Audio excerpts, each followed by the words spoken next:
Hello friends, welcome to my channel Sahu science classes.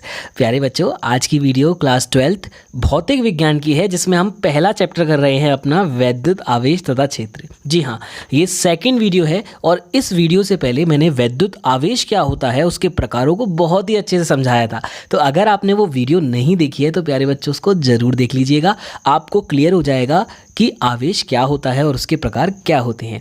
आज की video बहुत ही ज़्यादा इंपॉर्टेंट होने वाली है, क्योंकि आज की वीडियो में हम एक मोस्ट इम्पॉर्टेंट नियम देखने वाले हैं। प्यारे बच्चों देखिए, ये है हमारा कूलाम का नियम। आई होप आप 12th में अगर आपने फिजिक्स स्टार्ट कर दी है तो इस नियम को आप बार बार सुनेंगे कि ये सबसे ज़्यादा इम्पॉर्टेंट है, ये इस चैप्टर की बैकबोन है। तो इसलिए वीडियो को एंड तक देखिएगा। कूलाम का नियम आप अगर देख रहे हैं तो इसका मतलब आपको याद होने वाला है, क्योंकि ये बहुत ज़्यादा इजी है। आइए वीडियो को स्टार्ट करते हैं बिना टाइम वेस्ट किए हुए। कूलाम का नियम क्या होता है प्यारे बच्चों?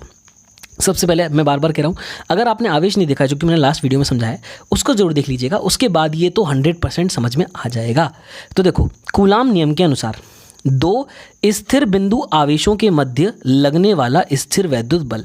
सबसे पहले बात की गई स्थिर बिंदु आवेश। इसका मतलब क्या होता है प्यारे बच्चों कि दो आवेश एक स्थिर बिंदु पर स्थित हैं, यानी कि एक स्थिर बिंदु पर है Q1 और एक स्थिर बिंदु पर है Q2। आवेश को किससे डिनोट करते हैं? Q से डिनोट करते हैं।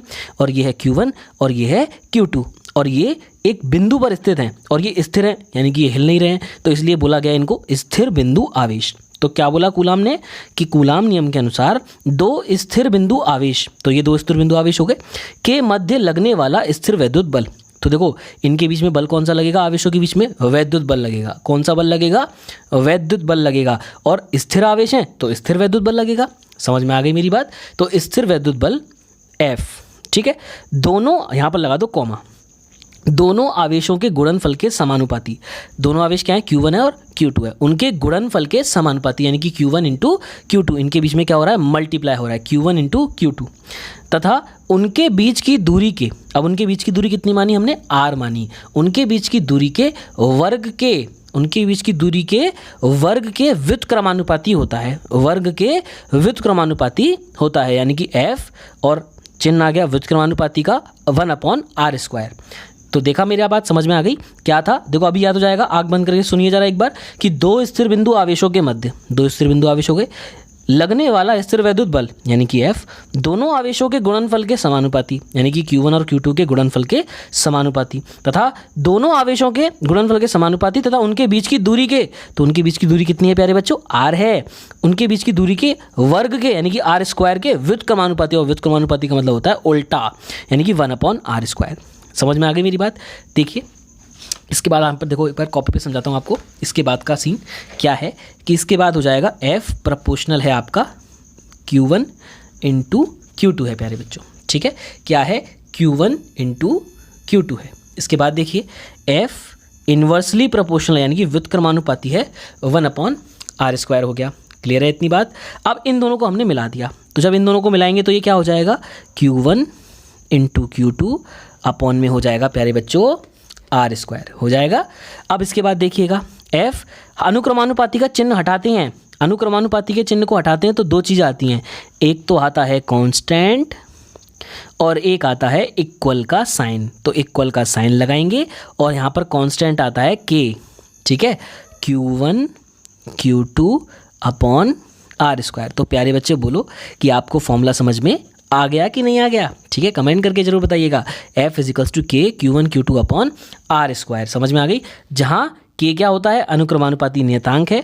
K क्या है? एक नियतांक है, ठीक है। यही था आपका कूलाम का नियम, बस इतना सा था। नियतांक है और K का जो मान होता है वो होता है 9 × 10⁹, और मात्रक हो जाता है न्यूटन मीटर सेकेंड स्क्वायर बटे में कूलाम स्क्वायर। क्लियर है मेरी बात? और K का एक और मान होता है 1/4πε0, ठीक है। अब क्या है ये ε0, तो इसको मैं समझाऊंगा नेक्स्ट वीडियो में, ठीक है। बाकी ये आपका फॉर्मूला फिर फाइनल क्या बन जाएगा? F = 1/4πε0 Q1 Q2 upon R square. ये आपका न्यूटन मात्रक हो गया। तो प्यारे बच्चों यही था हमारा कूलाम का नियम। है कितना इजी, कितना प्यारा। ठीक है, आई होप आपको समझ में आ चुका होगा। ठीक है, एक बार और दिखा देता हूँ ताकि आप स्क्रीनशॉट ले सकें। कूलाम का नियम ये है आपका कि दो स्थिर बिंदु आवेशों के मध्य लगने वाला स्थिर वैद्युत बल दोनों आवेशों के गुणनफल के समानुपाती तथा उनके बीच की दूरी के वर्ग के व्युत्क्रमानुपाती होता है। ये आ गई मेरी बात समझ में। आई होप आपको वीडियो अच्छी लगी हो। वीडियो अच्छी लग रही हो तो अपने दोस्तों के साथ शेयर कीजिएगा।